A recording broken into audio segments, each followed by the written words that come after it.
Inside a crowded Apple store in downtown Chicago, a young saleswoman is taken hostage, her body rigged with explosives, her every breath watched by 3 armed terrorists. The doors are locked, the alarms disabled, and time is running out. She can't scream. She can't move.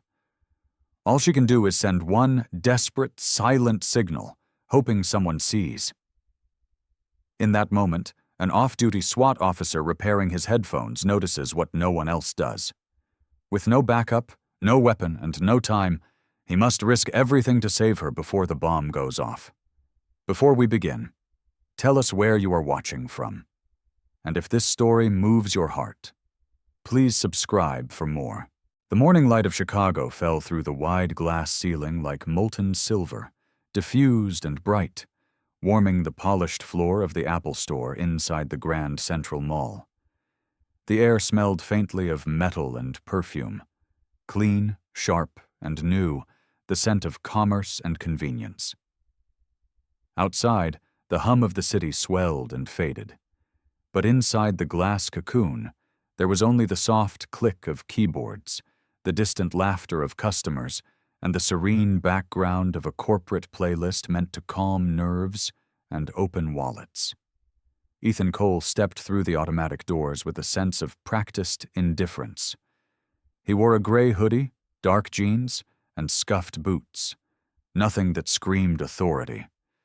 Yet there was something unmistakable about him, something that the average person's subconscious recognized without understanding why. He stood a little too still. His movements were too economical, his eyes too precise. Ethan was 36, tall, with an athletic build honed from years of physical conditioning and unrelenting discipline. His face was angular, marked by faint scars only visible under the soft light of the store. Tiny, pale reminders of the life he tried to leave behind. A day-old beard shadowed his jaw, and his hair, cut short but uneven at the edges, gave him a rugged appearance, like a man who didn't care much for mirrors anymore. He had been a member of the Chicago SWAT team for 12 years, but now, officially, he was on leave. Unofficially, Ethan didn't know how to rest. Sleep came in fragments. Noise triggered instincts he couldn't turn off. Last week's operation, an armed standoff in the West District, had ended with a child in his arms, limp and bloodied. Though she lived, Ethan could still feel her small weight against his chest, the metallic scent of fear lingering on his hands. His commander had ordered him to take 30 days off. "Recharge," they said. "Get out of your head."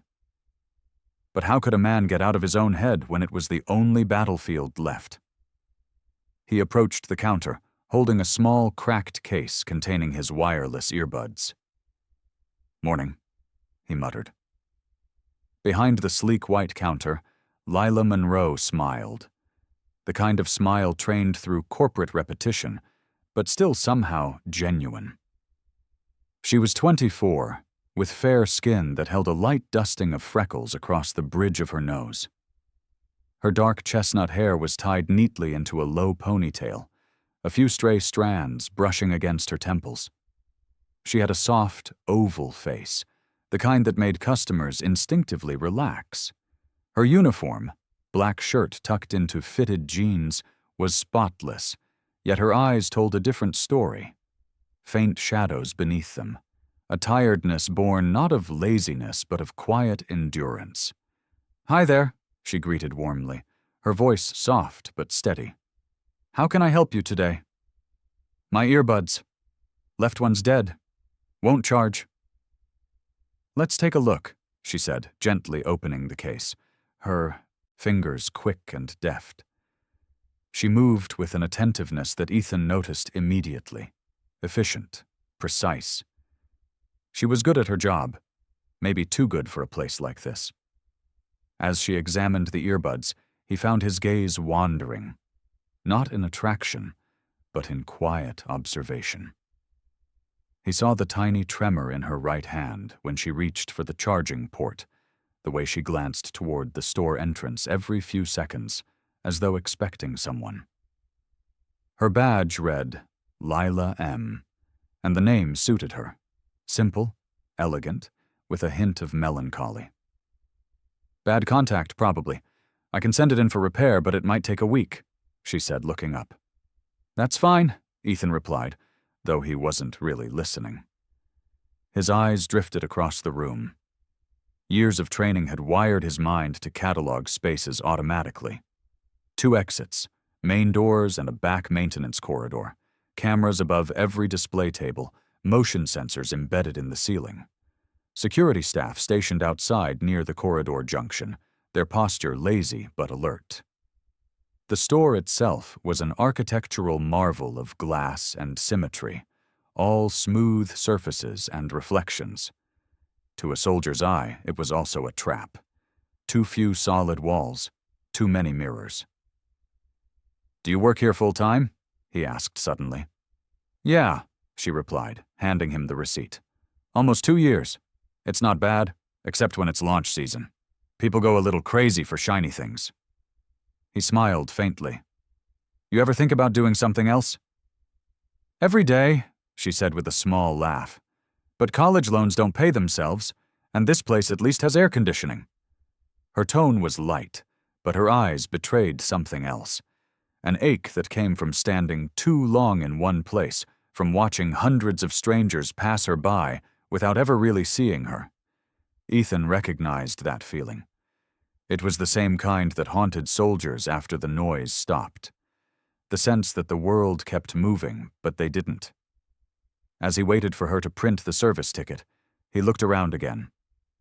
A group of teenagers were gathered near the iPhone display, laughing loudly. A father tested a tablet with his young son, their reflections doubled in the glossy surface. A security guard, mid-40s, heavy-set, sipped coffee near the door. Barry, his name tag read. Barry looked harmless enough, but Ethan noticed his belt. A flashlight, a walkie-talkie, no weapon. Standard mall security, unarmed and undertrained. A tall man in a dark jacket walked past, holding a briefcase. Ethan's eyes flicked to him automatically. Short black hair, olive skin, trimmed beard, eyes hidden behind sunglasses despite being indoors. He was probably just another professional on a lunch break. Still, something in the man's gait, the way his shoulders stayed rigid and his chin slightly dipped, set off a faint alarm in Ethan's chest. Old instincts whispered. Pattern recognition. Unnatural posture. Controlled breathing. But he forced himself to look away. It was his first day of leave, and he refused to let paranoia ruin it. Here you go, Lila said, sliding the receipt toward him. You'll get an email when it's ready. He nodded, tucking it into his pocket. Thanks, Lila. She blinked, surprised he'd remembered her name. You're welcome, Mr. Cole, he replied simply. Ethan. Well, Ethan, if you ever need tech advice, you know where to find me. Right. Apple Store, he said with a half smile. Exactly. He turned to leave, but paused near the glass doors. His reflection stared back at him, broad shoulders framed against the sterile glow of the store, the faint stubble on his jaw catching the light. Behind him, Lila moved to assist another customer, her voice calm and professional. She was good at hiding nerves. Maybe too good. Ethan stepped outside, letting the noise of the mall swallow him again.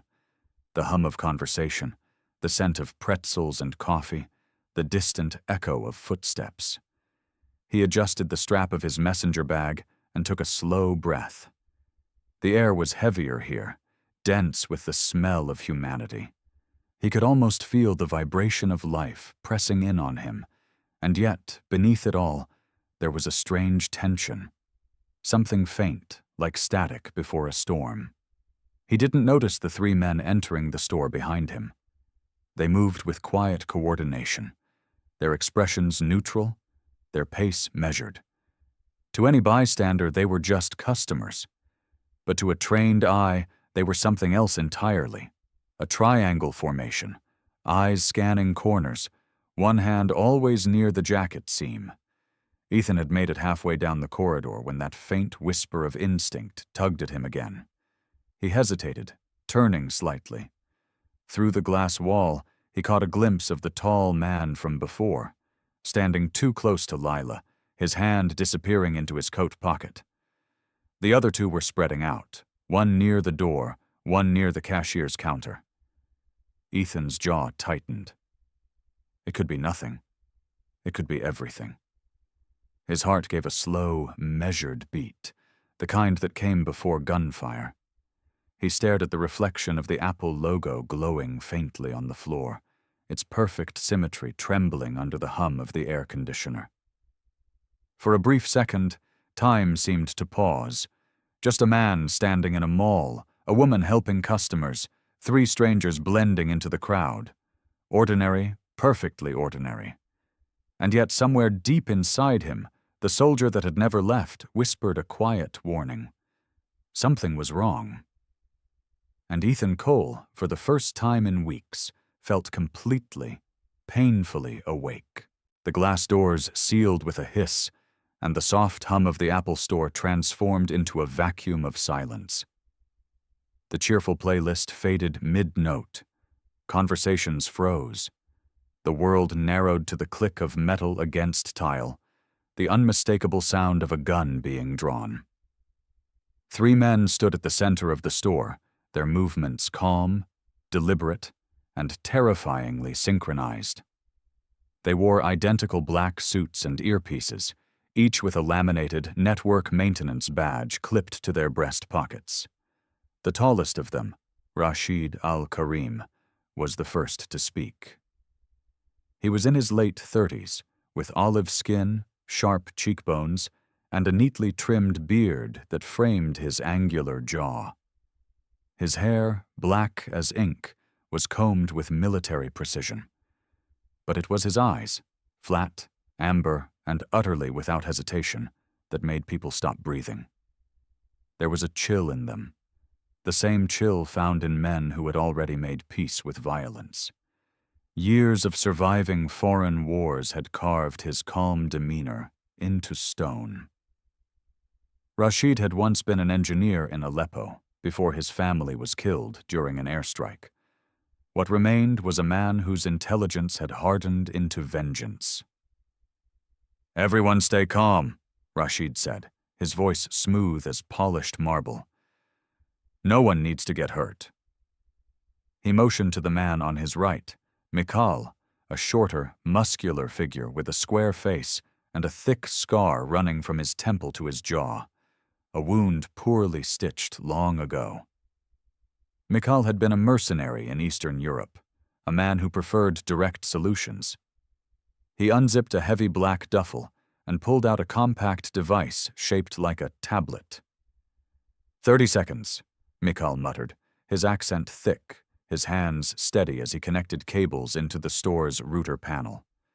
The third man, Gregor, was the youngest, maybe late 20s, with blonde hair and pale blue eyes that flicked nervously from face to face. Unlike the others, Gregor's movements betrayed tension. His right sleeve bulged slightly, beneath it a tattoo in Cyrillic letters faded by time. Gregor wasn't born for this life. He was a technician, pulled into Rashid's orbit by debt and desperation. In less than half a minute, the massive glass walls shuddered, locking into place. A soft beep echoed from the ceiling as the store's wireless signal dropped to zero. No one could call, text, or send data out. It was a digital coffin. Ethan Cole, still near the entrance corridor, froze. His instincts screamed. He didn't move, didn't breathe. Instead, his mind began to dissect the situation the way it always did, step by step, threat by threat. He slid behind a wide display of IMAX, crouching low, using the reflection on the screen to watch. His heartbeat slowed, his focus sharpening to a blade's edge. Rashid raised his hand. "Ladies and gentlemen, this is not personal. You are here because you are useful. The moment you become uncooperative, you are unnecessary."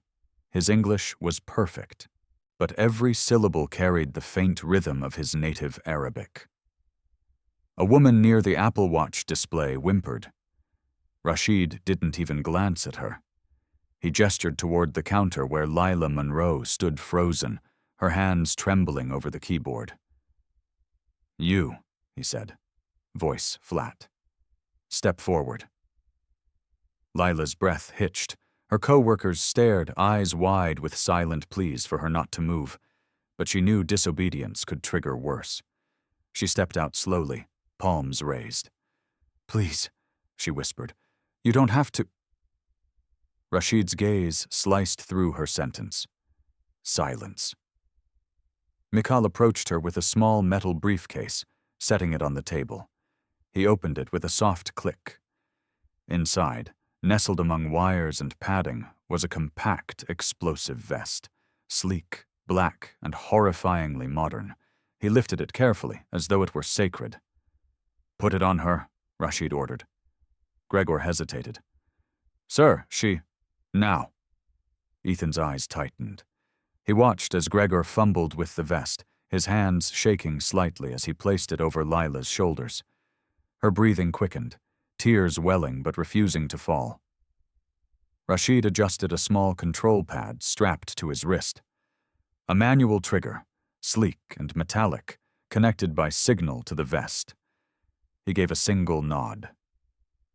"Congratulations," Rashid said softly, meeting her eyes. "You are now our insurance policy."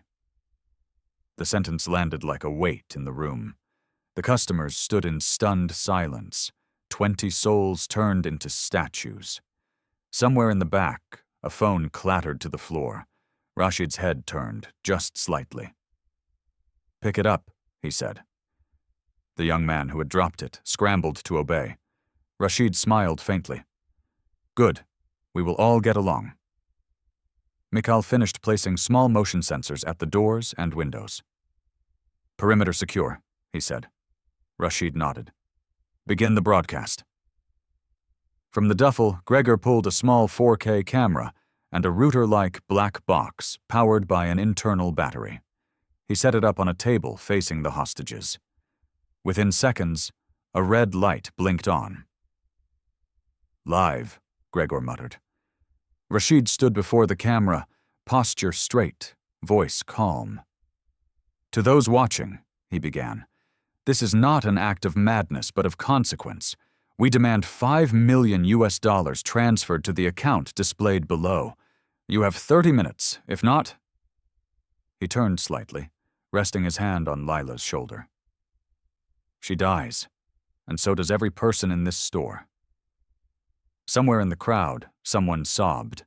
Rashid looked at his watch, emotionless. "The clock starts now." Ethan's mind raced. 3 hostiles, one with the detonator, one securing the perimeter, one handling electronics. Rashid was the alpha, the controller. If Rashid went down, the others would collapse, but any wrong move and Lila's vest could detonate. He counted 12 civilians, 6 employees. No armed security, only him. He crouched lower, checking the reflection on the iMac screen. His pulse was steady now, his breath slow. The store's fluorescent lighting turned the glass into a network of mirrors, advantageous if used correctly. He scanned for blind spots, anything that could provide leverage. Lila's eyes, wide and glassy, flicked across the room. She was terrified. But Ethan saw the way she tried to think, her gaze lingering on the camera, the vents, the reflection on the iPhones.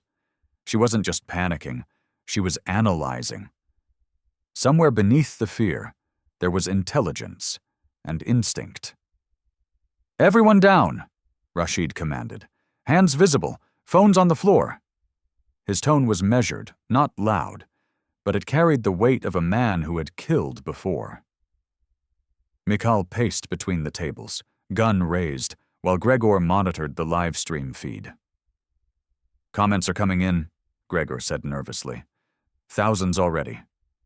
"Good," Rashid replied. "Fear is contagious. Let it spread."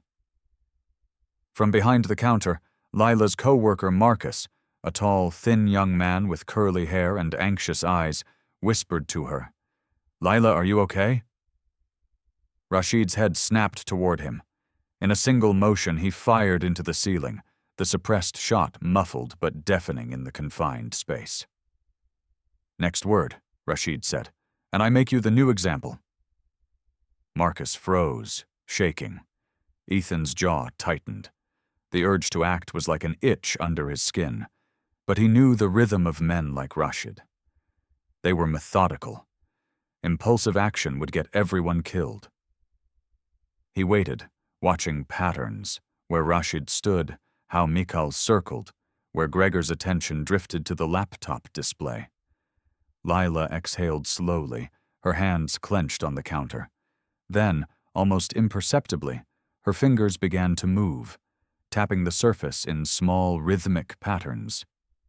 Ethan noticed. It was Morse code. His military brain kicked in, translating automatically. 3, hostiles, 1, trigger. She had counted them. She was signaling him without even knowing if he could see. Rashid's reflection in the MacBook glass shifted slightly. Ethan pulled back just in time as Rashid turned, scanning the room. His gaze lingered near Ethan's hiding place, then moved on. Too close.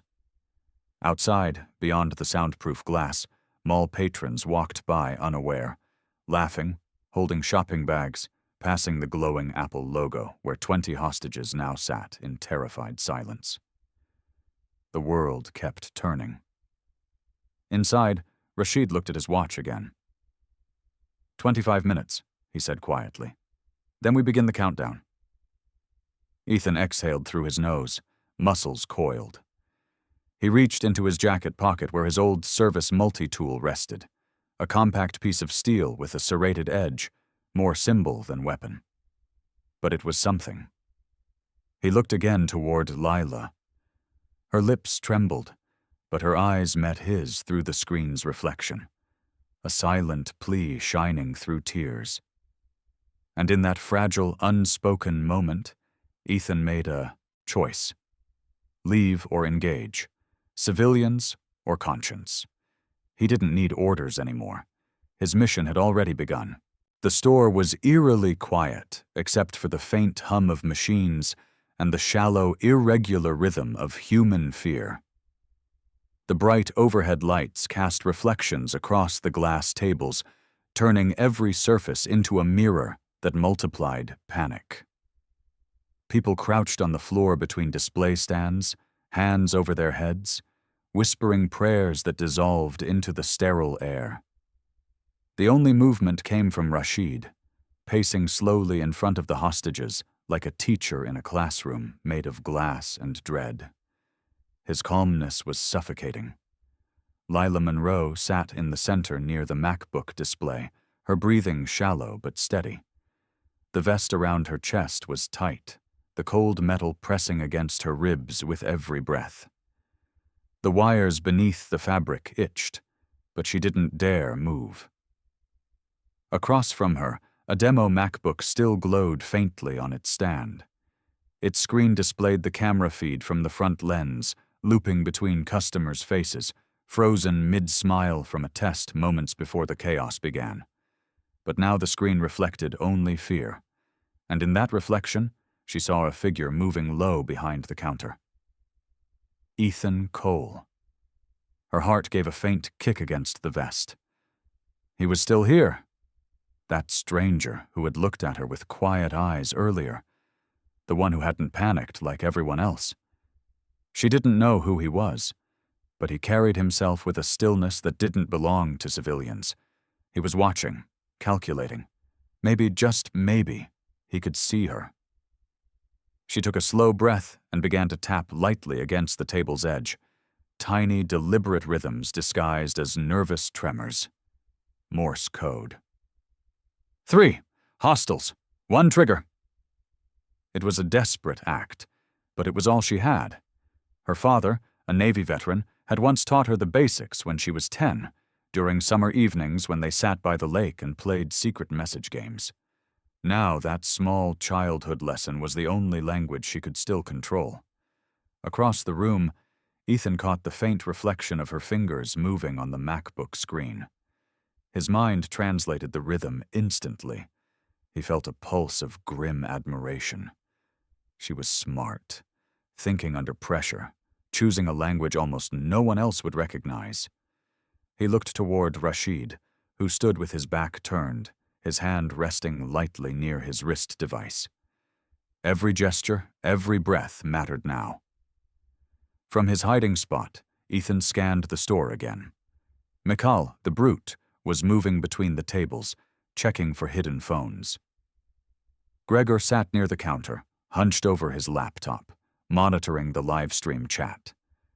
Rashid was in control, but Ethan could see cracks.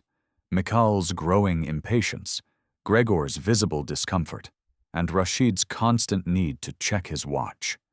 He was under pressure, which meant he was human, and humans made mistakes.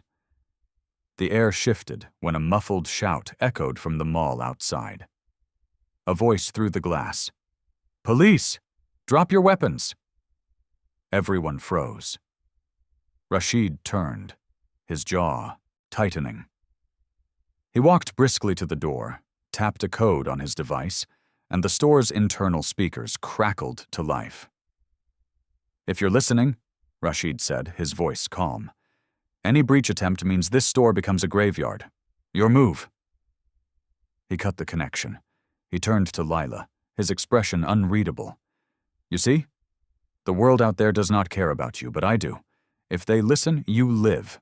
If they don't—" He tapped his wrist gently, the faint click of metal echoing through the room. Ethan's fists clenched silently. He needed an opening, but there was no room for error. Every movement was being watched. Suddenly, from the far corner, a woman's sob broke the tense quiet.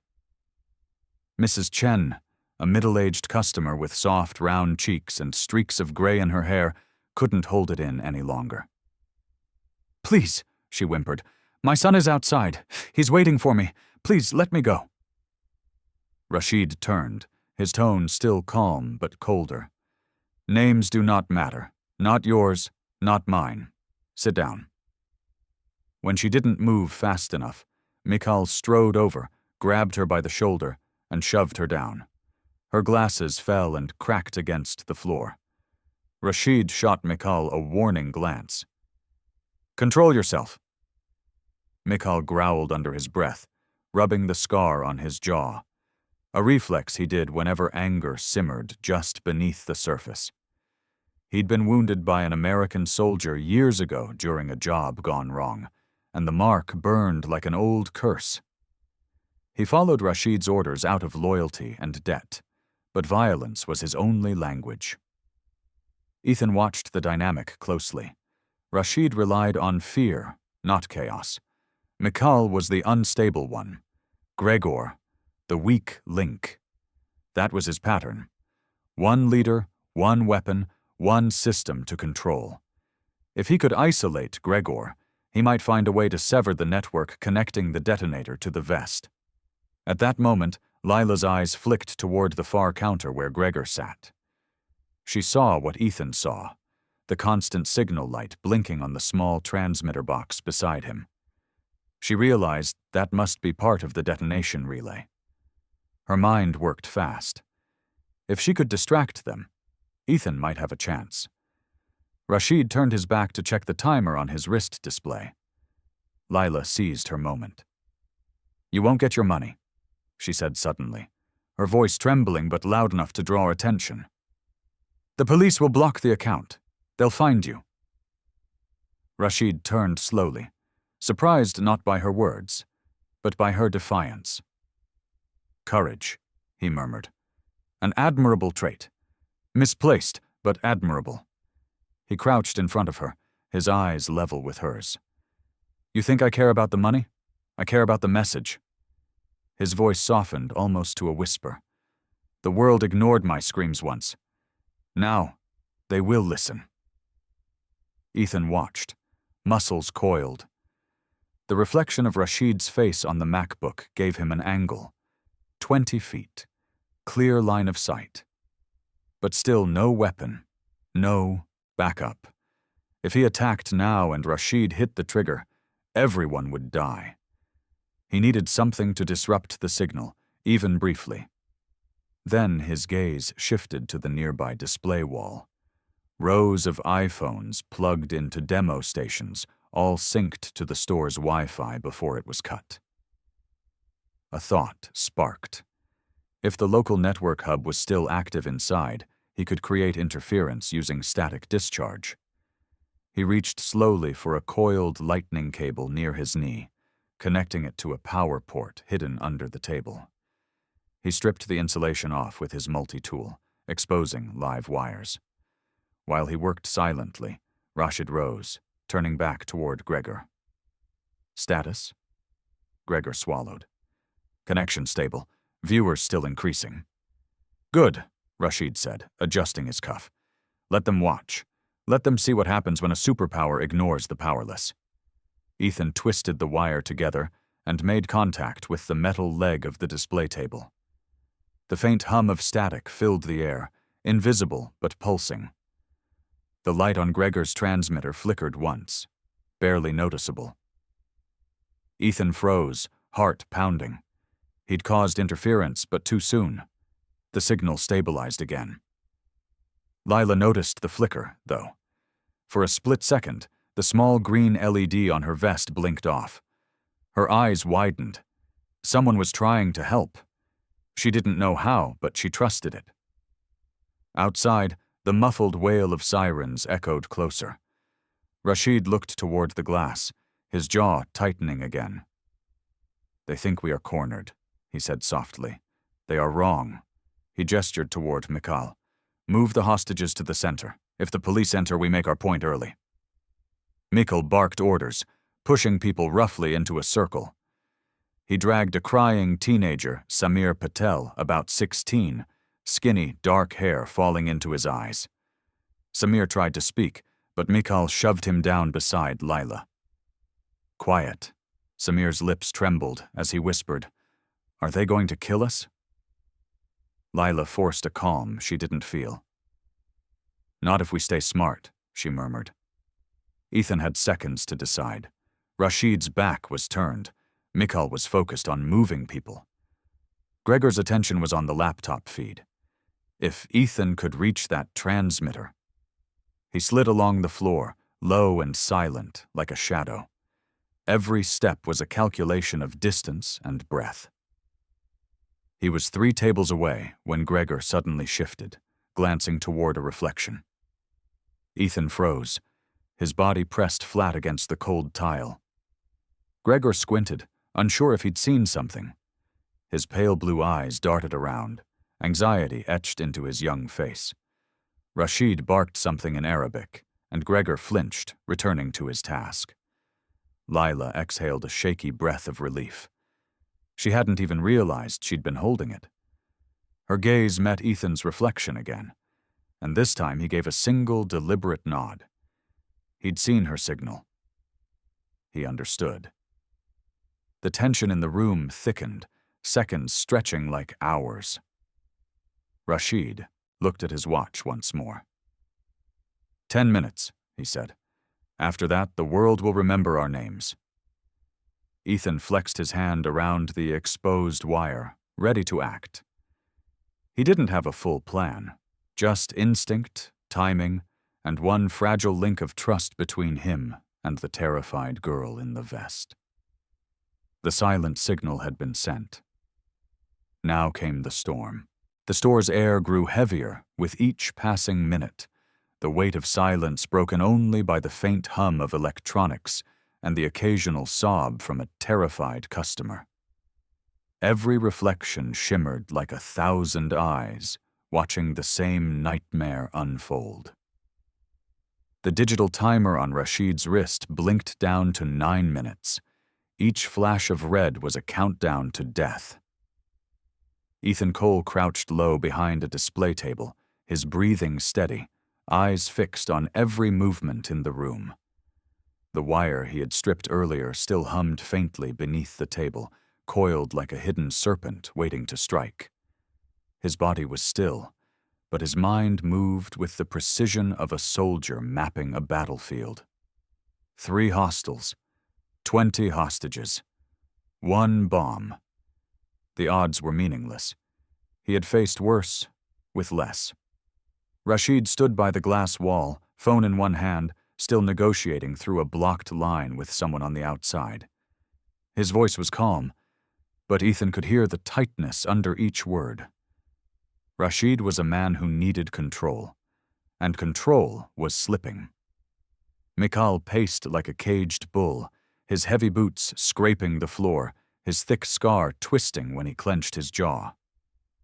Gregor hunched by the laptop, muttering to himself as he tried to stabilize the live stream signal, sweat rolling down the side of his face. Lila Monroe sat in the center, still wearing the explosive vest. Her fingers trembled on her lap, but her eyes, those soft, hazel eyes, were locked on the faint reflection of Ethan in the glass table before her. He was moving again, inch by inch. Every second counted. He needed a distraction, something big enough to pull their eyes away for 3 seconds. That was all he'd need. His gaze drifted to the ceiling lights, narrow LED strips running the length of the store. If he caused a short circuit between the network cables and the power line, it might trigger a temporary blackout. He traced the nearest line to a small maintenance hatch in the floor, just 5 feet from his position. Perfect. Ethan reached into his pocket, pretending to shift nervously like a panicked civilian. The small metal shard from his broken earbuds pressed against his palm. Sharp, cold, and silent. He let his hand tremble deliberately as he fumbled with his bag, then dropped it. The sound of it hitting the floor made Mikkel turn his head. "Stay still," the brute barked. "Sorry, just my bag," Ethan muttered, keeping his tone shaky. Mikkel snorted and looked away. In that moment, Ethan slid the shard under the table leg, nudging it toward the exposed wire. Sparks flickered, faint, harmless for now, but enough to build up a charge. He exhaled slowly, counting down in his head. Across the room, Gregor's laptop screen flickered. "Signal's unstable again," he muttered nervously. Rashid shot him a glare. "Fix it." "I'm trying, but—" The lights overhead blinked once, twice, and then the entire store went dark. A collective gasp filled the air. Someone screamed.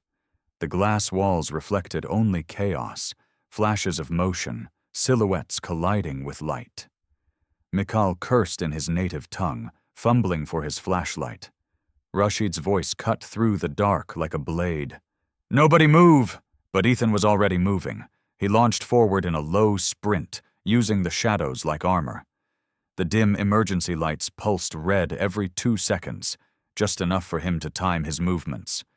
In the flicker of crimson, he saw Mikhail near the center aisle, back turned, flashlight beam bouncing wildly. Ethan came up behind him and in one swift motion wrapped an arm around his neck and pressed his forearm against the carotid artery. Mikhail struggled, powerful but too slow.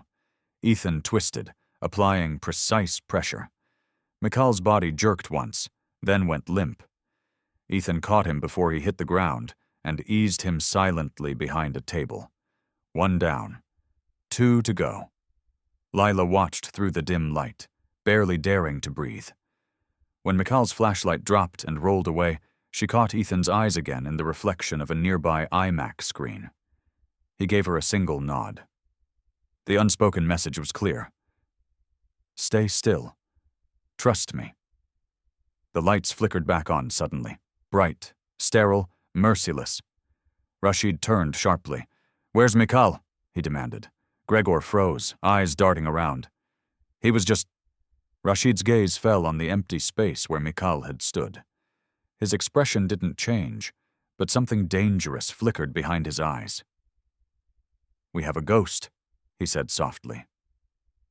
Ethan ducked behind the Genius Bar counter, heart pounding but movements controlled. He grabbed a heavy aluminum laptop stand from the shelf and weighed it in his hand. Not a gun, but good enough at close range. He peeked through the counter gap. Rashid was scanning the room like a wolf scenting blood. Gregor was shaking, his hand twitching near the transmitter box. Ethan knew that tremor, the kind that came before panic. Panic made mistakes. Rashid turned to Gregor. "Lock the detonator manually. If I lose signal, we trigger remotely." Gregor nodded, fumbling with wires. "Yes, sir." Rashid crouched in front of Lila again. "You've seen him, haven't you?" Lila's breath caught. "Who?" "The man who thinks he can save you." His tone was almost gentle. "He'll get you all killed." Her lips trembled, but she didn't look away. Rashid smiled faintly. "Courage again. But you can't hide fear in your eyes, Lila." He stood, walking toward the center of the store. "Show yourself," he called. "You can't hide forever." Ethan stayed silent. He'd dealt with men like Rashid before, soldiers turned zealots, predators who fed on control. They always overreached. He just had to wait. Then came the sound, faint footsteps from the back corridor. 2 more figures entered the store through the maintenance door, Officer Dana Reeves and Sergeant Caleb Morales, members of the Mall Security Response Unit. Donna was a tall woman in her early 40s, fit and sharp-eyed, with short auburn hair and the controlled confidence of a career cop. Caleb, younger by nearly a decade, was broad-shouldered, with a thick beard and steady nerves. They had no idea how bad it was inside. Rashid's eyes darted to the motion sensor display on his device. 2 new blips. "Idiots," he hissed, turning toward Gregor. "Seal that door." But Ethan moved first. He grabbed the laptop stand and hurled it at the glass behind Rashid. The crash echoed like gunfire. Rashid spun around instinctively, raising his weapon. In that half-second of confusion, Ethan lunged from behind the counter and tackled Gregor to the ground.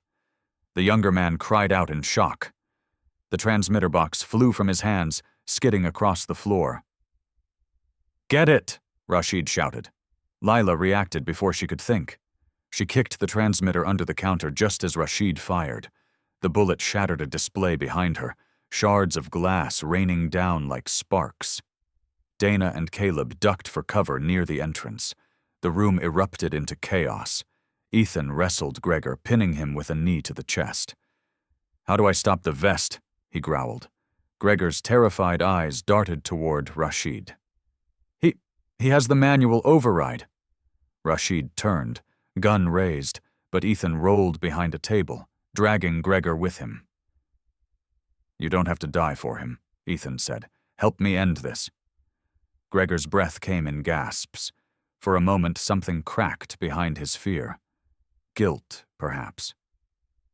"The signal. Block the wristband. Electromagnetic—" He didn't finish. A gunshot rang out, and Gregor went limp. Rashid stood across the room, smoke curling from his pistol. "Weak men don't deserve redemption," he said coldly. Ethan dragged the body behind cover, his pulse a steady drumbeat. He had confirmation. The detonator used a radio frequency link.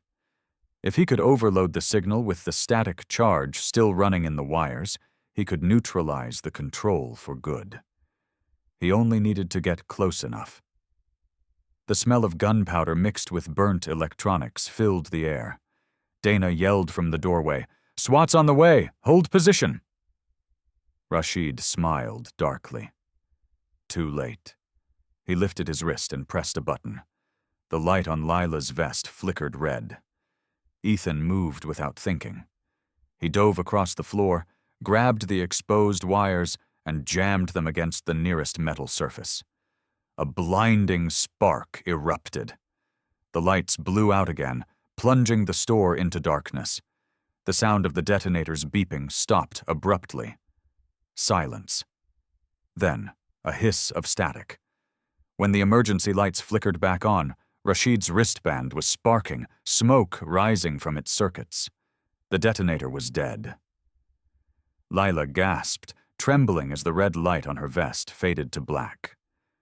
Rashid stared at his wrist, disbelief cutting through his mask of control for the first time. Ethan rose slowly, eyes locked on him across the room. No words were needed. The balance had shifted. The hunter had become the hunted. The flickering emergency lights painted the Apple Store in red and white, turning every reflection into a trembling illusion of chaos. Glass shards glistened across the floor like frost under the sterile beams. The smell of burnt plastic and ozone lingered, mixing with sweat and fear. Outside, sirens wailed, urgent, rhythmic, growing louder. The world was seconds away from breaking through the glass, but inside, everything balanced on a single heartbeat. Ethan Cole stood in the open, his boots crunching against the broken screen displays. His face was streaked with grime, his jaw set hard. Across the shattered space, Rashid Al-Karim clutched the detonator in one hand and Lila Monroe's shoulder in the other, using her as a living shield. The once immaculate black suit was now torn at the sleeve, and blood stained the cuff where a shard of glass had cut through. His face, usually calm, was tight with fury. His eyes, those cold amber eyes, burned with the fury of a cornered wolf. "Step any closer," Rashid hissed, "and she becomes dust." The blinking red light on the vest's remains was gone, its circuits fried by Ethan's earlier maneuver, but Rashid didn't know that. To him, control still meant power, and to a man like him, power was survival. Ethan raised both hands slowly, palms open, his breathing controlled. "You don't have to do this," he said, his voice level. "You've lost. Let her go." Rashid gave a harsh laugh. "Lost? You think this is about money? About winning?" His accent thickened, the words sharper, more desperate. "I've already won. The world is watching. They will remember my name when yours is forgotten." Behind Rashid, Lila stood trembling but alive, her lips pale, her pulse fluttering visibly at her neck. The edges of the C4 vest were frayed where Ethan's interference had melted some of the wiring. Her eyes darted to Ethan, wide but focused. She could see the calculation behind his calm, his gaze not on her, but on Rashid's wrist. Rashid's thumb hovered over the trigger. His knuckles were white, veins bulging, but something in his movements was off. A faint tremor, a twitch of fatigue or adrenaline. "Let me tell you something," Ethan said quietly, taking a half step forward. "You're not the first man I've seen with that look in his eyes. You think dying makes you a martyr. It doesn't. It just makes you another ghost." "Stop talking!" Rashid shouted. The detonator beeped faintly. His thumb pressed the trigger. Nothing happened. For the first time, Rashid's mask cracked. Confusion flared in his eyes. He pressed it again, harder, still nothing. The tiny LED on the trigger flickered once, then went dark. The circuit was dead. Ethan didn't hesitate. He moved like lightning, pivoting low and fast, his arms snapping forward in a perfect arc. From between his fingers, the small metal shard, salvaged from his broken earbuds, spun through the air and struck the detonator's casing. Sparks flew as the shorted device popped with a crack of electricity. Rashid flinched, looking down in disbelief. Ethan was already in motion. He surged forward, crossing the gap in 3 strides, and slammed into Rashid with brutal precision. The gun in Rashid's hand went off, the muffled sound swallowed by the store's acoustics.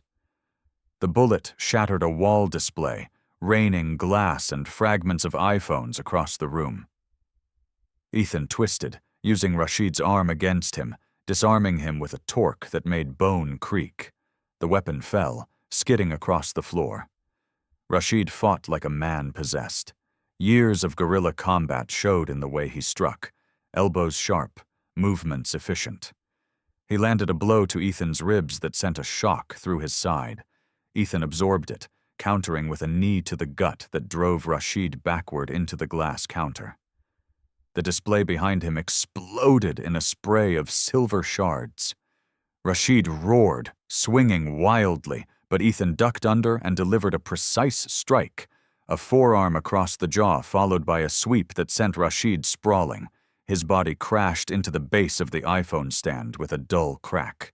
The glass beneath him spiderwebbed. The detonator tumbled from his hand, landing at Ethan's feet. Ethan kicked it away without looking. Rashid struggled to rise, his breath ragged. His once calculated movements turned desperate. "You think this ends here?" he spat, blood running from his mouth. "There are more of us." Ethan silenced him with a single clean punch. Rashid's head hit the counter edge, and he collapsed, motionless, among the shards of glass and broken circuitry. For a moment, only silence filled the room. The thick, ringing silence that follows violence too sudden to comprehend. Lila gasped for air, her knees giving way. Ethan was at her side instantly, lowering her gently to the floor. His hands were steady but trembling underneath, the adrenaline burning through his veins. Hey, look at me," he said softly, meeting her eyes. "You're safe now." She nodded weakly, tears streaming down her cheeks, streaking the dust on her skin. You stopped him," she whispered. Ethan's fingers worked quickly, detaching the last clips of the explosive vest. The straps were tight, cutting into her shoulders. When the final buckle came loose, he lifted the vest carefully and set it aside. It felt heavier than it should have. He stared at the mass of wires and hardened C4. So much destruction, so close. He exhaled slowly. Behind them, Dana Reeves and Caleb Morales entered cautiously, weapons drawn. Dana's eyes scanned the room, landing on Rashid's unconscious form, then on Ethan kneeling beside Lila. "Clear," she said into her radio. "We've got the suspect down. Hostage is alive." Caleb lowered his weapon, his chest heaving. "Jesus," he muttered. "You did this alone?" Ethan stood, his body aching, but upright. "Not alone," he said quietly, glancing at Lila. Through the shattered glass wall, the first tactical officers from Chicago SWAT poured in. Black uniforms, helmets, rifles up. Among them was Commander Rick Dawson, a man in his 50s with a weathered face and graying beard, known for his calm under pressure. His blue eyes were sharp as they swept the scene. "Who's in charge here?" he barked. Dana pointed. "He is." Ethan turned slightly. "Just doing what I had to." Dawson recognized him then, a ghost from the same brotherhood. "Cole," he said, his voice softening for the first time. "Didn't think I'd see you again." Ethan gave a small, tired nod. "Didn't plan to be here either." Medics rushed in, tending to the shaken hostages. One of them, a young paramedic named Lucas Grant, about 26, clean-cut with bright blue gloves and an empathetic face, knelt beside Lila. "You're okay," he murmured, checking her pulse. "We've got you." She reached out, her hand brushing Ethan's. "Don't go," she whispered. "I'm not going anywhere," he replied. Outside, the sirens faded into the distance as the police perimeter held. The shattered glass doors were pried open, letting in the humid air of the Chicago night. For the first time in an hour, the store no longer felt like a coffin. Rashid groaned faintly behind them, regaining consciousness. Two SWAT officers moved in, securing him in cuffs. As they dragged him upright, Rashid's eyes met Ethan's one last time. There was no rage left, only a hollow emptiness, as if the world had taken everything from him long before this night. "You think you saved them?" he rasped, but nothing changes. Ethan looked at him steadily. You're wrong. Every life saved changes something. Rashid's lips twitched, half a smile, half a grimace, before the officers pulled him away. Ethan stood among the ruins, glass crunching under his boots. The hum of servers rebooting filled the silence. The reflections in the shattered screens no longer showed fear, only exhausted faces. Alive. He looked once more at Lila. She was sitting on the floor, wrapped in a foil blanket, her eyes meeting his with gratitude that needed no words. Outside, dawn was beginning to tint the horizon gold, and in the soft light of morning, the Apple Store, once a temple of technology and terror, became a place of survival. And for the first time in years, Ethan Cole let himself breathe.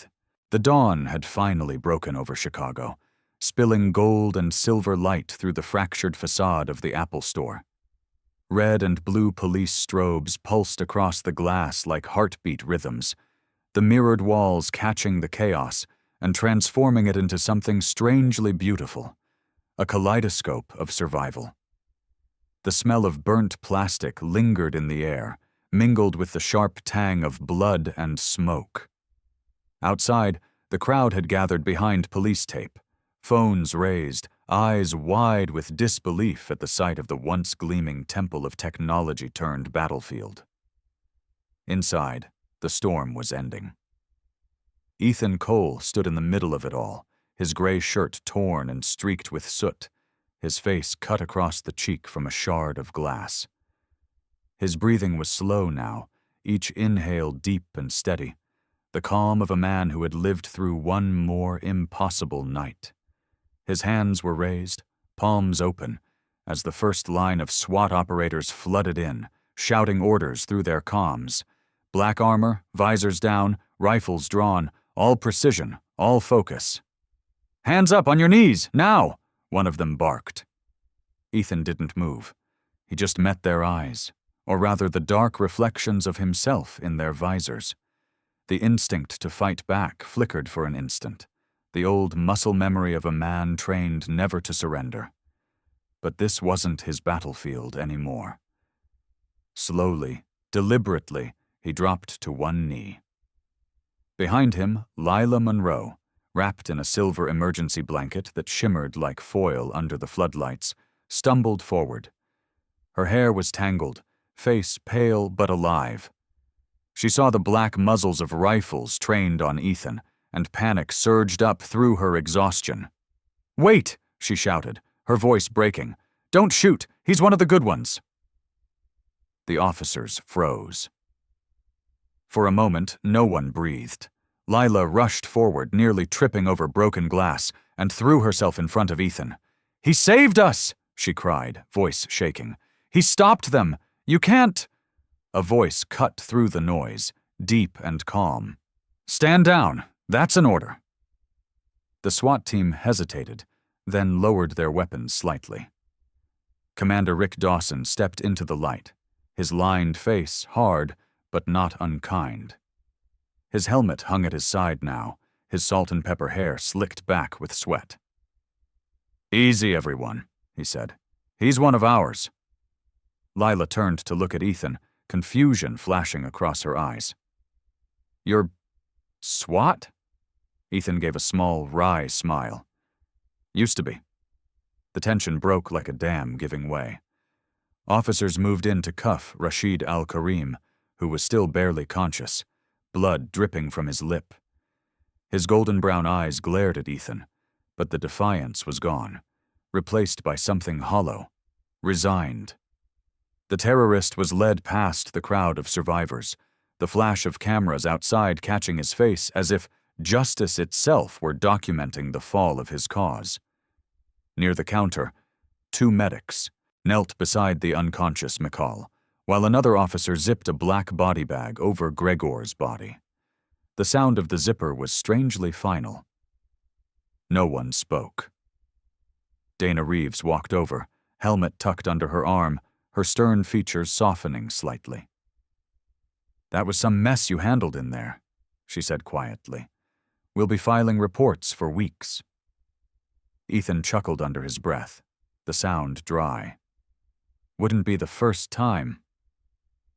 Caleb Morales, standing beside her, scratched at his beard and muttered, "Man takes down 3 terrorists with no gun. I'm not writing that report." Dana shot him a look that said, "You're writing it anyway." A young officer approached with a tablet, tapping notes nervously. Officer Lydia Tran, barely 25, with sharp eyes and a streak of pink dyed through her black hair, spoke carefully. "Sir, the press is outside. They're asking who stopped the attack. Should I—" "Tell them no comment," Dawson interrupted. "Let the dust settle." He turned to Ethan. "You did good, Cole. Real good." Ethan nodded. "Just did what anyone should have done." "Not everyone would have seen what you saw," Dawson replied, his voice low. "Not everyone would have understood that signal." Lila, still wrapped in the blanket, looked at Ethan then. Really looked. In the chaos, she hadn't had time to study him properly. Now, under the harsh fluorescent lights and the soft dawn glow beyond the shattered glass, she saw him as he was. A man built from silence and steel, but with eyes that carried something deeper, empathy buried under fatigue. She stepped closer. "You saw it," she whispered. "The signal. No one else did." Ethan's smile was small, tired, but genuine. "Sometimes," he said, "you just need one person listening." Tears welled in her eyes. She nodded slowly. "I was so scared, I thought—" She trailed off, unable to finish the sentence. He reached out, placing a reassuring hand on her shoulder. "You did everything right. You stayed calm. You thought your way out. That's what saved you. Not me." For a moment, they stood in quiet understanding. Outside, the first morning sun crept higher, painting the Chicago skyline in amber. Reporters shouted questions from behind the barricade. Cameras clicked like a swarm of insects. The world was already turning their pain into headlines. But inside the store, the survivors moved slowly, carefully, guided by officers toward the exit. Some clutched each other, others walked alone, eyes vacant, their minds still trapped in the moment of fear. Among them was Mrs. Chen, the older woman Ethan had noticed earlier. Her broken glasses had been replaced with temporary lenses from a medic. She paused beside Ethan, touching his arm lightly. "Thank you," she said simply, her voice trembling. "You gave us back our lives." Ethan gave her a gentle nod. "You gave yourself that. You just needed a chance." A young paramedic, Lucas Grant, again, came over and gestured toward Lila. "Ma'am, we need to get you to the ambulance. You might be in shock." Lila hesitated, looking at Ethan one last time. "Will I see you again?" she asked softly. He looked toward the sunrise beyond the glass, the light catching in his eyes. "Maybe," he said. "The world's smaller than we think." She smiled through her tears. "Then I'll hold you to that." As she was led away, the silver blanket trailing behind her like a fragile set of wings, Ethan stood in the ruins of what had been a nightmare. The red and blue lights outside softened into the warm gold of morning. Police officers moved like shadows, cleaning up the aftermath, documenting evidence, restoring order, the endless cycle of chaos and control. Commander Dawson walked up beside him. "You planning to disappear again?" Ethan shrugged, his gaze still on the light. "That was the plan." "You ever think maybe you've got more to do here?" Ethan smiled faintly. "Maybe I already did it." Dawson nodded slowly, understanding in his eyes. "Take care of yourself, Cole. You're still one of the good ones." Ethan didn't answer. He stepped toward the broken glass doors, the faint hum of the city washing over him. He walked past the police tape, past the flashing lights, into the open morning where the air smelled like rain and freedom. He glanced back once. Through the glass, he saw Lila sitting inside an ambulance, wrapped in her blanket, watching him. Their eyes met across the sunlight and the noise. No fear, no despair, only gratitude. Quiet, steady, and human. This time there was no need for secret signals. The message was clear. She smiled. He nodded. And the light returned. Sometimes miracles don't arrive with thunder or angels. They come quietly, through the courage of ordinary people who choose to act when fear tells them not to. Maybe that's how God works most often, not through fire from the sky, but through hearts that still listen, still care, and still believe that even in the darkest moments, light can return. If this story touched your heart, share it with someone who needs hope today. Leave a comment to tell us where you're watching from, and don't forget to subscribe for more stories that remind us of the goodness still alive in this world. May God bless you, protect your family, and guide your heart toward kindness every single day.